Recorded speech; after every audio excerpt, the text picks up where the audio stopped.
Hello, everybody. It's Friday. It's midday. It's Ergonomics. How is everybody? That was I wondered where almost a you were bit. going with that, Graham. There, it was like, why Well, has he yeah. gone all quiet? I thought I'd start with a little bit of my BBC voice on a Friday afternoon. Yeah. How's your week been? You were playing golf yesterday with the old Working. world of ergonomics, weren't you? It was working yesterday, Graham. I was playing golf. I just said to you before off air, it was a bit of a who's who of Wow Ergonomics guests. There you go. We had the Ergo Chair mob. So Ben, Nick, Andy, Gareth, they were there.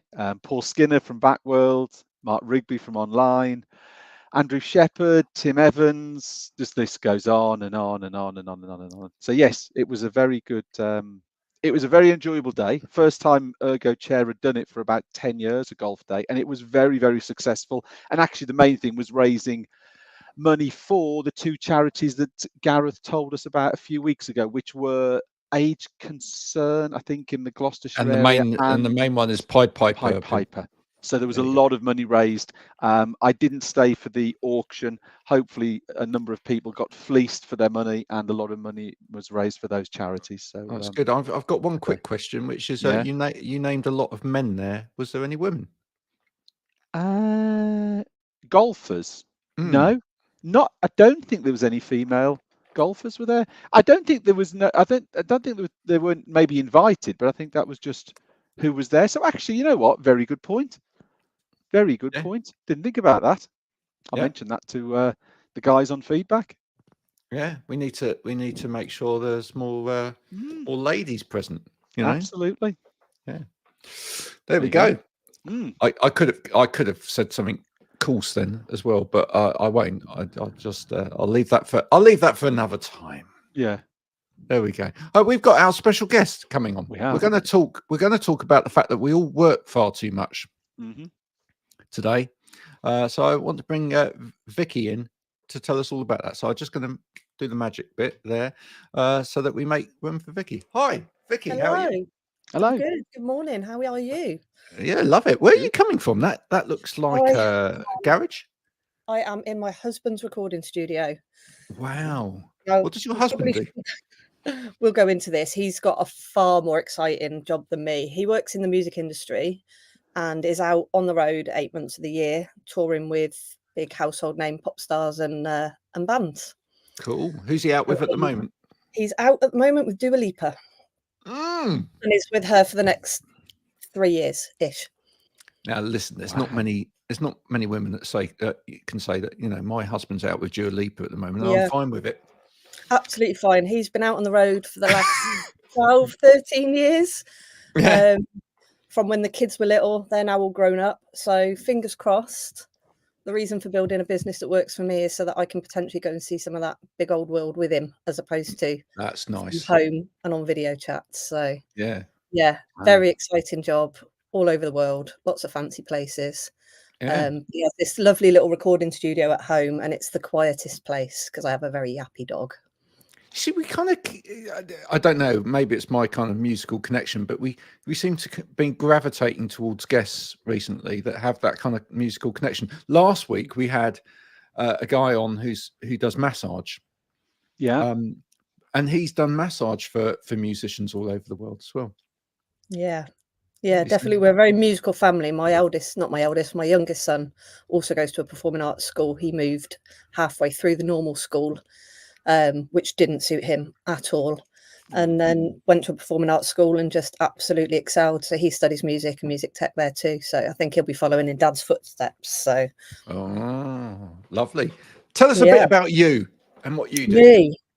Okay, so I spent about 25 years in corporate back office of retail. Started off as an administrator, worked my way up, and spent the last 10 years or so in corporate helping areas of businesses to refine their processes and procedures, because quite often processes tend to eke out, get really, really long.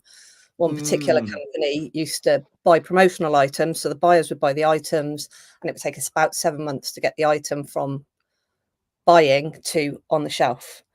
And so the amount of time and money wasted by the company and having like a 7-month buy to shelf. So we worked with them on reducing that time, reducing the costs, reducing the touch points. And so, yeah, I spent the last 10 years kind of looking at workflows and systems and the way we do things to try and make them as streamlined, cost efficient, people efficient, time efficient as possible. And I now do that for founders and freelancers. So whether they're at the beginning of their journey and looking to set up right from day one, or they've got to that tipping point where they're like, I cannot take another late night, another Sunday working, etc. So I help them to now audit, look at their workflows, understand what they're doing, why they're doing it, put the right systems in place. So this isn't about having a million tools. This is about having the right tools.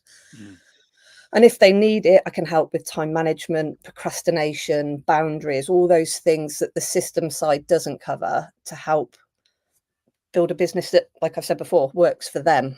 And that's what's really important. So we shouldn't be working, it's not a badge of honor, the whole hustle culture, working all day, every day. If you want to do that, if you're a workaholic, you've got nothing else that you want to be doing, absolutely fine. But most people start a business to have more time with the kids or go to the beach occasionally. And actually what we end up doing is working harder for ourselves than we've ever worked for anybody else. Is one of the problems, Viki, you come across is that people aren't aware of what's actually out there that can help them? Is a good portion of your job connecting a service that exists with a customer who needs it but doesn't know that product or service exists? Yeah, I think we all have what I call shiny tool syndrome. So somebody will go, this is a great tool, and people go, oh, this is a great tool. You download it, you spend a day adding all your contacts and doing all your things, and you get to the end of the day and you realize it's not actually going to do what you need it to do, or it doesn't link with something else you're already using. And so you end up closing it down at the end of the day, and that's a whole day then wasted. Or you have lots of tools that don't talk to each other, and you end up copying and pasting data. So somebody will come on a webinar, you get your webinar attendees, and you spend all day typing them into your CRM. So it's about understanding what do you really need to do? What's your customer journey? What does that look like? What's your onboarding, your invoicing, your documents? What are you using now? And looking for the right suite of tools for them that ideally all talk to each other, or to use some kind of integration tool like Zapier to make them talk to each other, so that there are as few manual touch points as possible, which cuts obviously the time down, but quite often people are spending too much money on tools. So there's a money aspect of it, there's a time aspect of it, and that's before you start looking at the money time, as in how much of your time are you wasting on this that you could be earning instead. So it's kind of a lot of the time, if the tool's complicated or the route through is complicated, you're going to lose clients along the way as well. Yeah, absolutely. Because if there's a sticking point in your process, that's a sticking point for the client, and actually you want to make it as seamless and as easy for the client as possible, and as seamless and easy for you as possible, because the more time you spend sorting out problems, the less time you're spending delivering to your client. And when we get busy to a point where we're busy, you can't help but lose that client delivery. You don't have the time anymore to spend as much time as you want on their work, or you're sorting problems or doing admin, and there's only so much time. You don't have unlimited time to kind of just keep going and going. And I find that when we start businesses, we have all the time in the world to have this massive long form, I'm going to do this, and then I'm going to do this, and all your touch points with your clients are brilliant and they're all really happy, but the busier you get, you can't keep that level of service. So something has to give, and rather than it be your customer service that gives, it's about looking at kind of the processes and the systems, but then also outsourcing the right things to the right people, and not having this kind of, oh my God, I just need to get rid of X because it's causing me a problem, but that could potentially be systemized or automated in the first place. Yeah, absolutely. Let everybody else work 25 hours a day. Absolutely. Or let the machines do it. Yeah. Whatever works for you, as long as you've got time on the beach, that's all that really matters. Exactly. But it is this for me is an area of ergonomics that I think that isn't talked about enough. Okay. Yeah. Because to me this is ergonomics, right?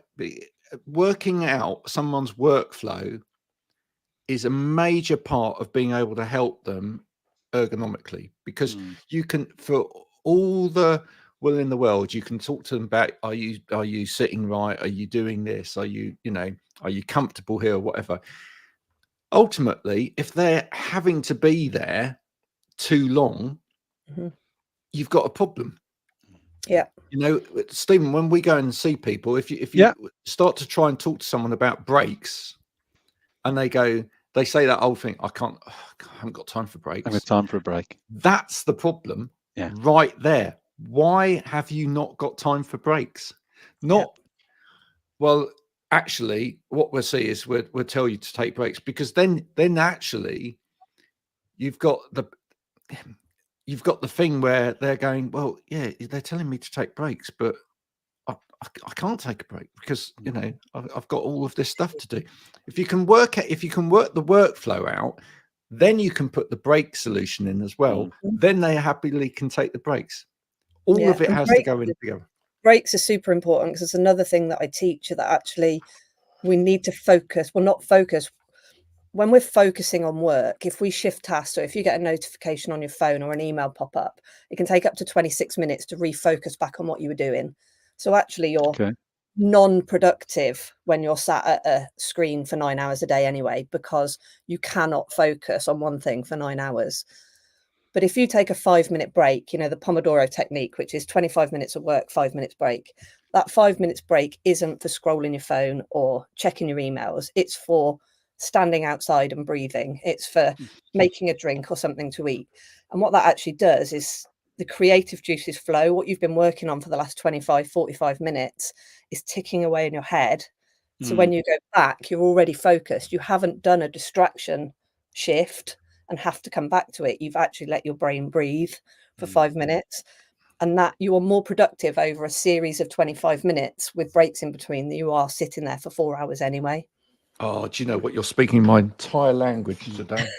I really, really love this. Yeah. I had a conversation just this morning with a client, and they were saying, oh, what we need to do, they've just been to a show, and they said, oh, what we need to do is we now need to create a form that we can send out to people that they fill in here, so that we then get it into here. And I said, what we need to do is, having now invested in a particular system, right, which they can't get off, because that's a system they everything's running.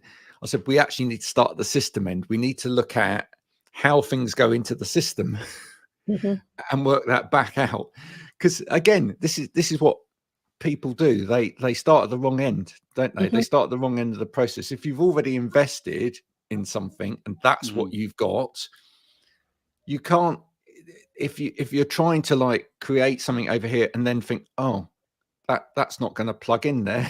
You do all of that work, you put all of that out, you get all of that data in, and then you sit there and go, right, how do we get that into there? And then do you know what happens? Someone sits there and types it all in. Yeah, or you export it to Excel and spend 3 hours doing VLOOKUPs to try and make sense of it. Yeah. So start by doing the research at that end and say, right, what can this look like that's easy to get this into here? And then make sure it works. Yeah, exactly. And if it looks a slightly different way than you thought it would in front of the end user, but actually it works seamlessly, they'll probably be more happy with it, because actually they're going to get the result very quickly that they needed, which is their data into your system and whatever needing to be pumped out of that. It's fascinating stuff, isn't it? Yeah. It is. Viki, if you looked at your clients generally, what areas of what's the top area of business that you think are absolutely missing a trick with things that are out there they don't know about? Is it accounts? Is it finance? Is it HR? Is it what's the one where you think, oh, I'm seeing this theme through all these clients? It's that department, and if only they had X, Y, and Z, it would help them. What's the sort of most common thing you see? Accountants in general tend to have their systems sorted because they are that kind of person. They're very systems based. It has to be done in a certain order. And there's a lot of accounting systems out there that if they find one that works, they're generally pretty good. The people I work with a lot are marketing agencies, copywriters, coaches, content creators, where they're really good at marketing themselves. They go out and they get really busy, but they're also the kind of people that can't easily outsource their work. Right. So if you're a really good copywriter, you can't give that copywriting work to somebody else because that person's bought into you and your copy. And so they get busy and they get to a point where either they want to earn more money, but they literally don't know how they're going to take on another client, or they want the freedom of life that they thought was going to come with being a freelancer, and they're happy with their income, but they don't know how they're going to find the time.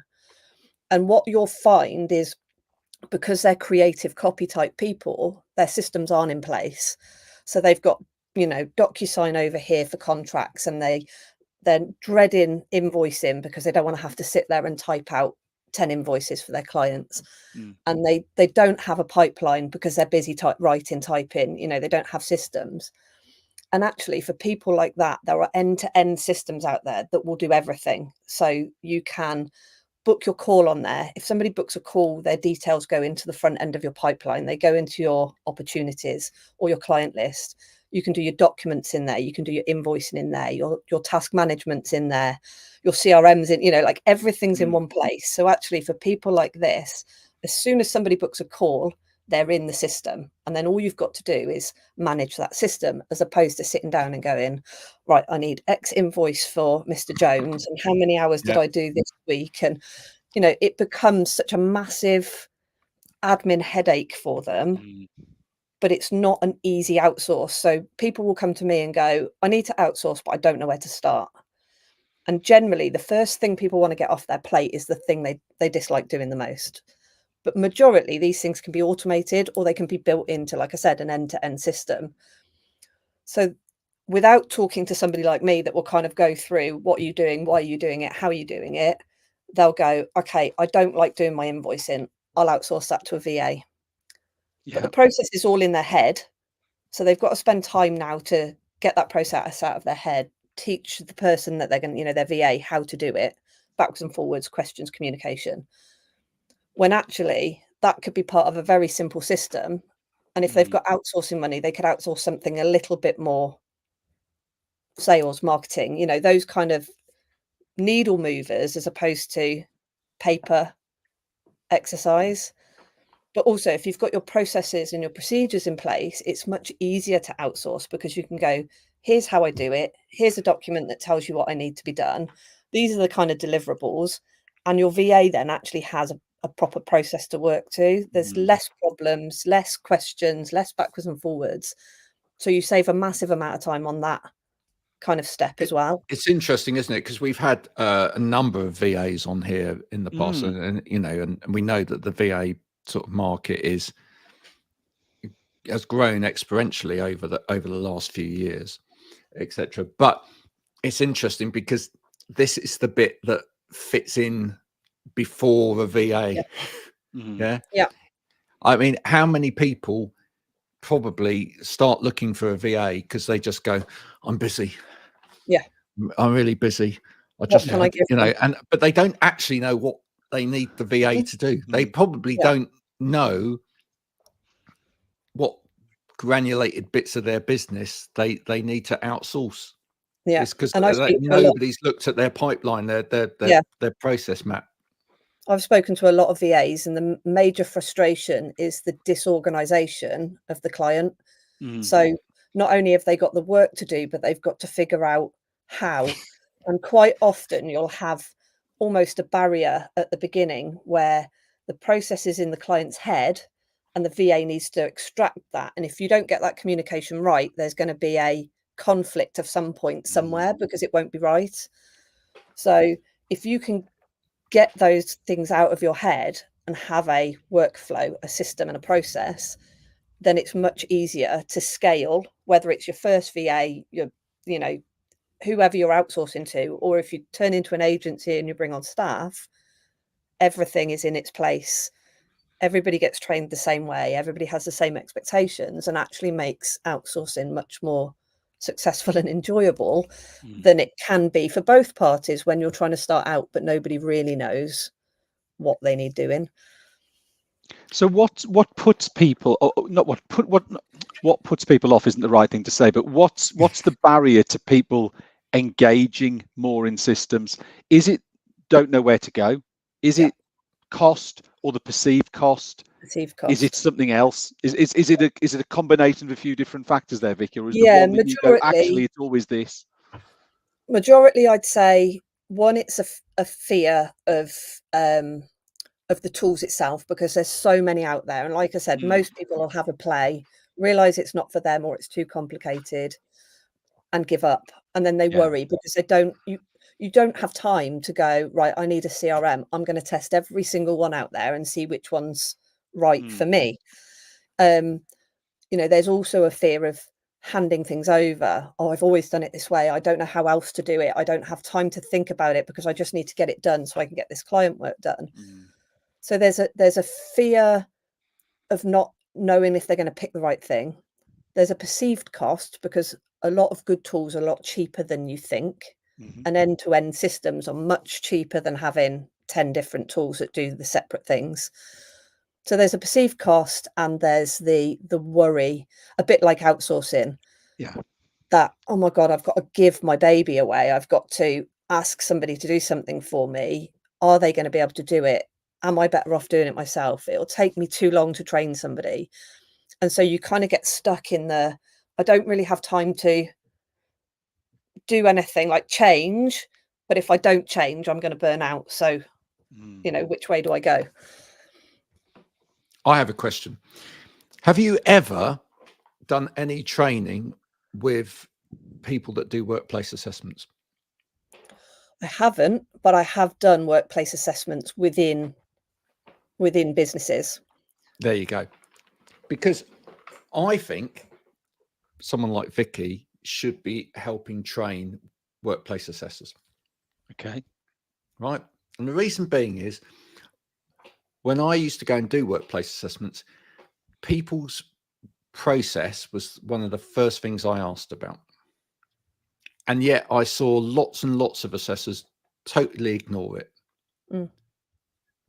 What they did would they would start with, what's the physical problem here? Because that's what's on the paper. I've got a bad back. I've got a musculoskeletal disorder. I've got some kind of, I've got tendonitis or whatever it is. And they'd start sort of from the medical aspect. But I always thought, the best place to start here is, what is it that you do? How do you do it? What, do you struggle time-wise? Do you all of those processing things? And part of that was that I did training in specific learning difficulties as well. So, and if people have things like dyslexia, etc., as well, that may impact in terms of their time and how they process things, and if they've been given a system that doesn't work for them, suddenly it's like, well, why are they there at 2 hours later than everybody else at night? And then why on earth have they got a bad back? Because they're spending so much longer at their desk in order to catch up. Process, I just think, is incredibly important in this. I think it would be great. The first thing I used to do when I was working in corporate, so if we were working with a department to understand the processes, is you need to sit with each individual person and understand their view, because everybody's view of a process might be different, Right. And people doing the job tend to know where that process gives them a headache, but it might be a different headache for every person. It might be causing a bottleneck in one part of the department, the admin team or the person that does X. That might be the real bottleneck, and everybody else is going, oh my God, X is so slow, is causing all these problems. But actually what you don't realize is that person is swamped, literally sinking, and that's where the whole process has to work to get the job done, but the people in the process have to be able to do the process realistically. You know, you can come up with the best process in the world, but if it doesn't work for the people doing the process, then it's pointless. And that's another really important part of processes as well, isn't it? Is that a process has to work for you, but it also has to work for every other stakeholder that's involved in that process. And unless you kind of, I have a massive thing about people making assumptions, because people do, right? Yeah. It's one of the biggest problems in the world right now, is that people make assumptions about other people. And I think we spend too long assuming that everybody else thinks like us when we don't.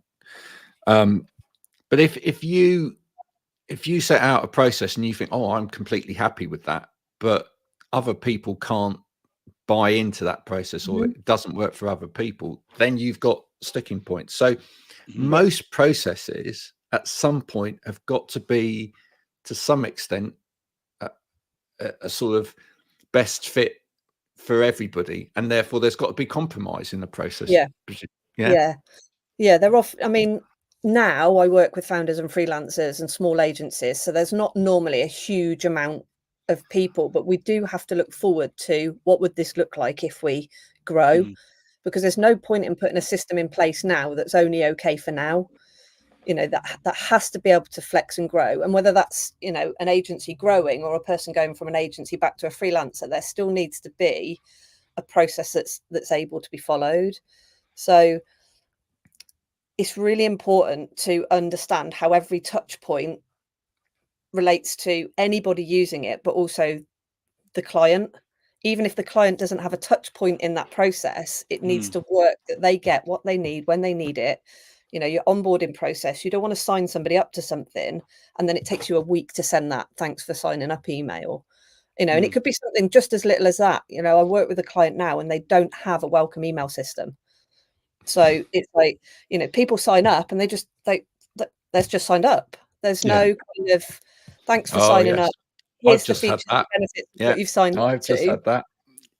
And you're not going to get the results you want if you don't have all bases covered. And it makes it sound really complicated, but it doesn't have to be. It's just understanding what you do, why you do it, and how it needs to be done to work out the best way to navigate through that process.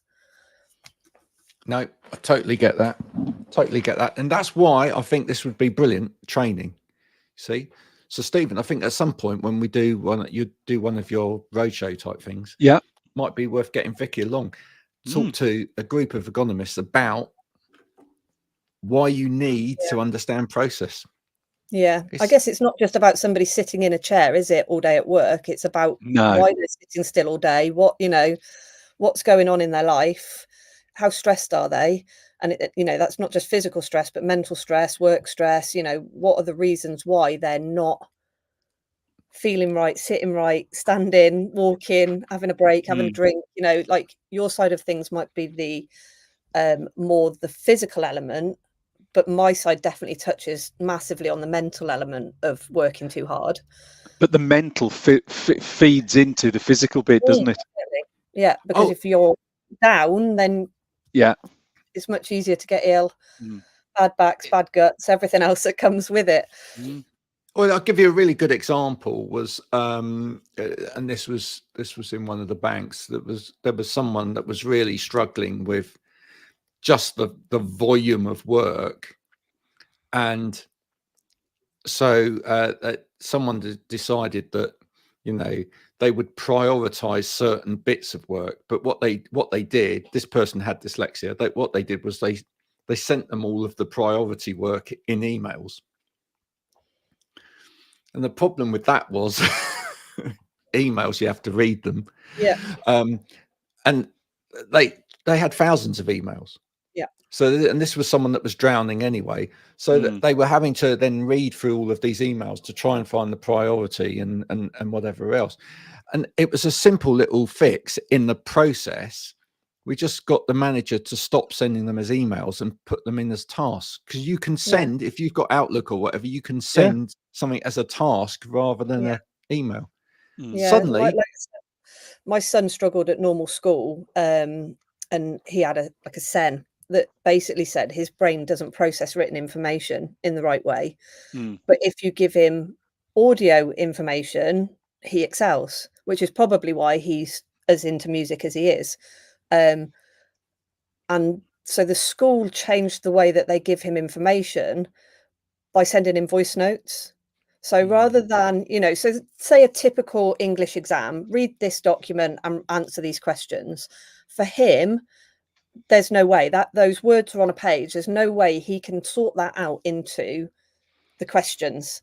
But if you read that document to him, he's more than capable of answering the questions. And so it's having those, understanding why people might need something different, and actually how providing something different isn't that difficult. Correct. Yeah.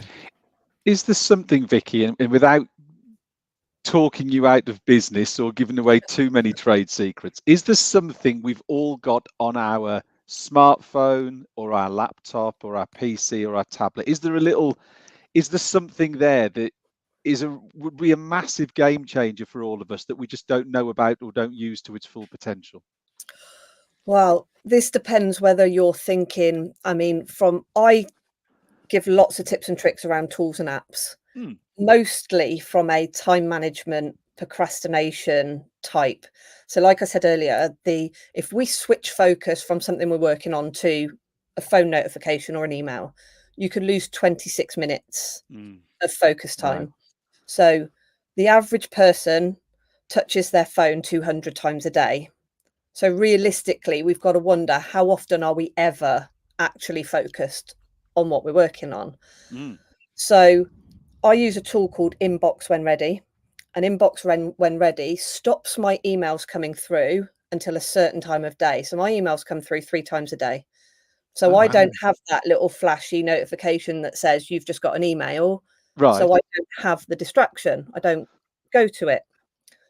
There's another tool out there called MemTime. That's MEMTIME. And MemTime sits on your computer and records every time you change your tab.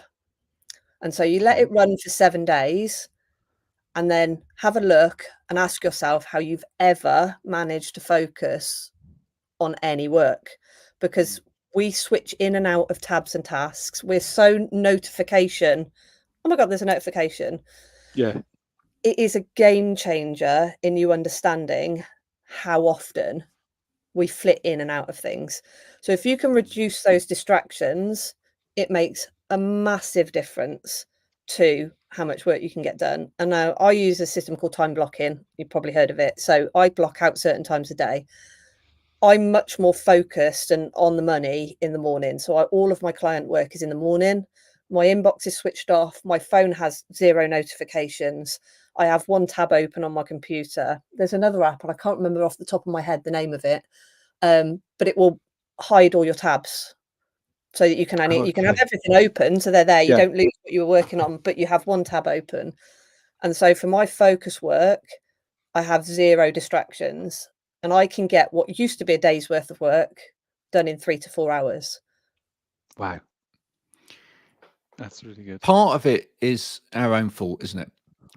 Okay. Yeah. Because part of it is that we respond as quickly as we respond. And as soon as we've done that, we set an example to the person that we've responded to that we're willing to do that. Yeah. So we lose our boundary, right?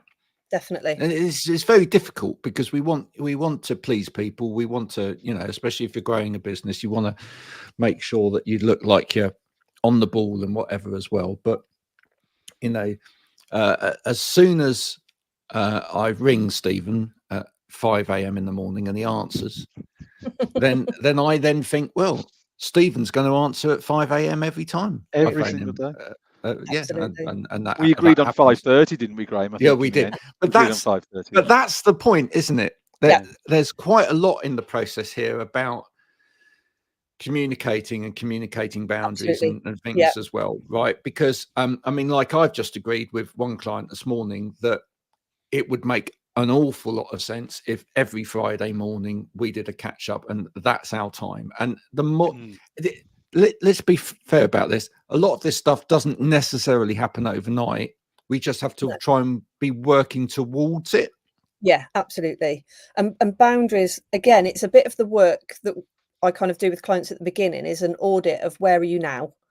What are you currently doing? And that's everything.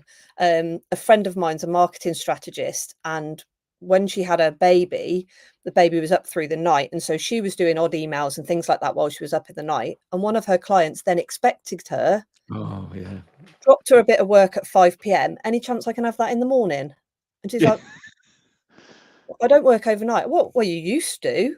And so, it was like, so it's looking at what you're doing now and those kind of, well, I get so many WhatsApps, and it's trying to plan out, what does that perfect day look like, and what can we put in place to say, even if it's an email footer, I reply to emails between 9 and 10 and 4 and 5. So I'll get back to you within that time window. Please reply at your leisure. However, I'll reply between 9 and 10 in the morning. So you're not kind of saying to somebody, don't email me outside those hours, but you're almost going, don't expect a response outside those hours. And that's okay, because if you were going to the local shop that's open till 10 p.m, you wouldn't stand outside at 11 going, well, are you going to open up for me then, or what? It's just kind of lining out what you're willing to do, what your boundaries are, what hours you're working in, whether or not you block that time for certain things, and you work towards sticking to that. It's not an overnight thing. You're not going to stick to everything straight away, but the more you do it, the easier it gets to let yourself have the boundaries that give you the life you need. Because every time you do something outside those boundaries, you're suffering. Somebody else might be getting what they want, but you're not. And so you kind of need to make it for everybody. Totally. I was going to say, Graham, I was really interested you said there about email footers, Viki, because and I won't name the person because they'll know who it is when they've watched this back. But I really like what this person's done on their email footer, and they've actually put, my workday may look different to your workday hours. Please do not feel obliged to respond to emails outside your regular working hours. Yeah, perfect. And I really like that, because I think it's acknowledgement that they may not know work. Who that is. You know who it is. But you know what, though? I think it's great acknowledgement that you might work 9 to 5. I don't, but don't feel as if you should stretch yourself outside of them. Absolutely. If I'm emailing you or whatever. So I really like that, because it just gets people thinking that we don't all work the same hours. We may not, some people work better at 6 in the morning. Some people work better in the evening. So they adjust their hours to fit what's work. This is a really important part of more social communication, right? One of the things that we do not talk about enough in terms of society, especially work society, is the fact that the reason some people do certain things is not because they want an answer there and then. It's because maybe they're getting that off of their plate, ticking it off their list. Yeah. For some people, it just feels, it actually reduces anxiety. It actually helps them in their day to go, I'm going to send somebody an email now at whatever time it is, because otherwise I'm going to forget that.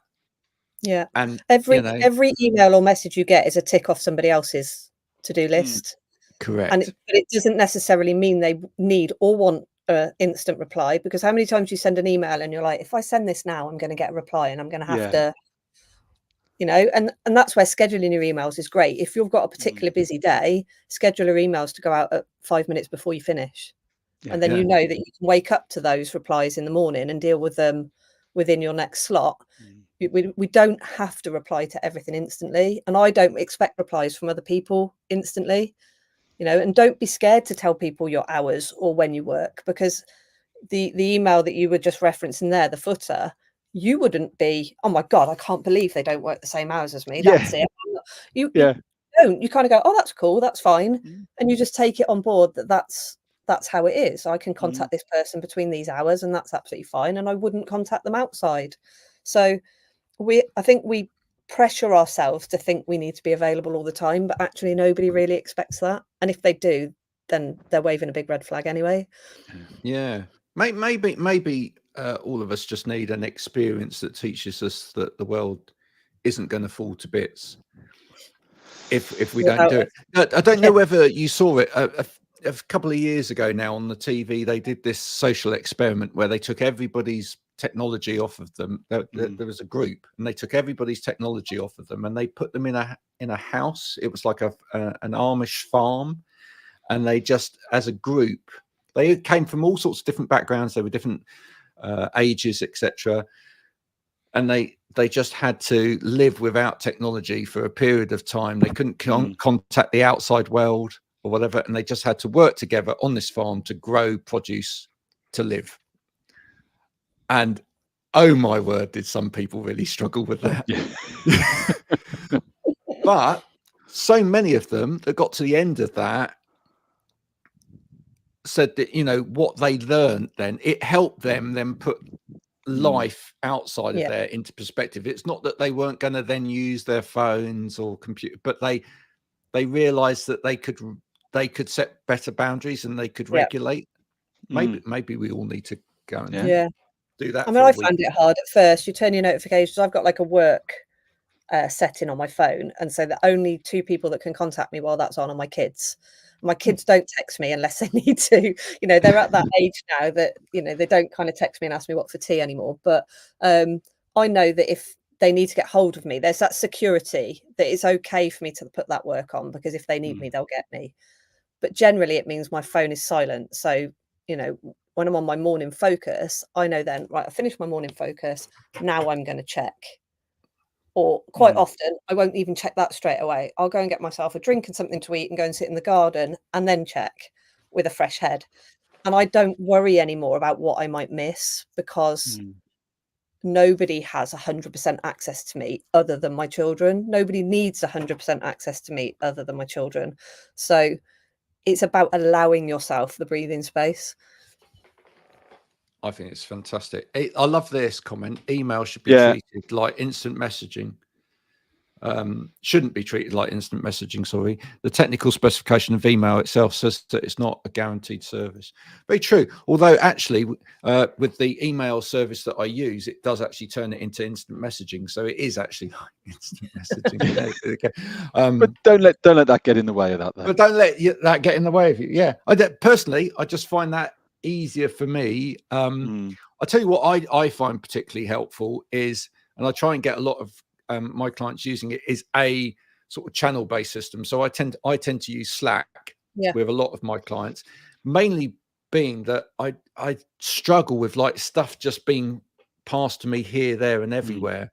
And if I can get them onto a channel and it comes in a specific box at a specific time, you know, then that works for me, really. And it's just easier to like go, oh, that's that over there.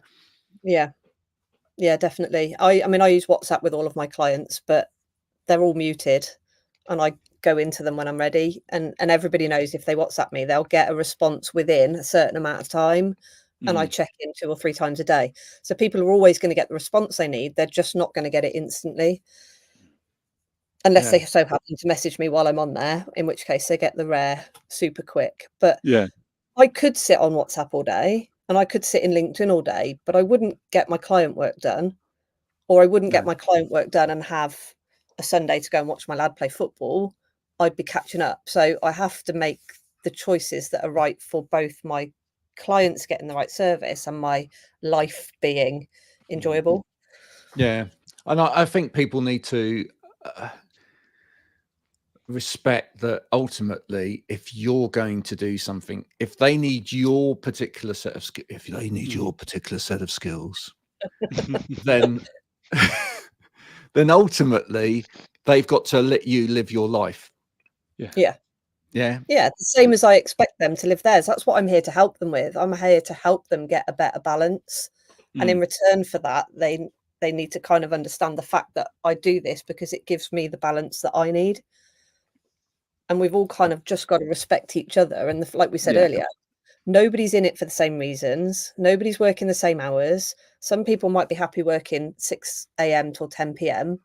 But you've got mums and dads out there that might be doing the school run, or they might take a Wednesday afternoon off because they spend it with their kids, or whatever it might be.